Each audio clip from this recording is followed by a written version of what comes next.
আসসালামু আলাইকুম everyone, welcome to Roshni kitchen and blog. আজ শেয়ার করছি নতুন আরেকটি রেসিপিটি হলো ডিমের তেলানি। প্রথমে একটি প্যানে দিয়ে দিলাম সয়াবিন তেল, এরপর দিয়ে দিলাম কাঁচামরিচ, পেঁয়াজ কুচি।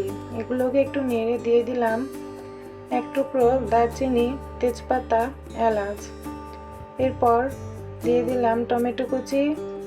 এবার এগুলোকে নেড়ে একটু পানি দিয়ে দিলাম আদা রসুন জিরা বাটা, স্বাদ মতো লবণ, হলুদের গুঁড়ো, মরিচের গুঁড়ো, ধনিয়া গুঁড়ো, জিরে গুঁড়ো।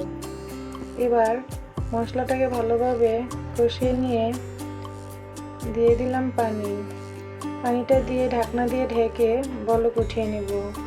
বলক উঠে গেলে এ পর্যায়ে দিয়ে দিচ্ছি ডিমগুলো দিয়ে আবারও ঢাকনা দিয়ে ঢেকে সেদ্ধ করে নেব।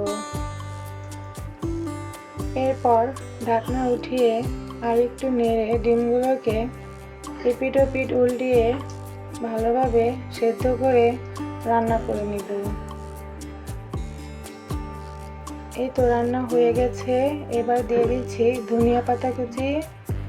ধনিয়া পাতাগুলো দেওয়ার পর আর একটু নেড়ে মিশিয়ে নিয়ে চুলার আঁচটা নিভিয়ে দেব। এবার নামিয়ে নিলাম। আমার রান্নাটা কেমন হয়েছে অবশ্যই কমেন্টে বলে যাবেন। চ্যানেলটিকে সাবস্ক্রাইব করে পাশেই থাকবেন। আল্লাহ হাফেজ।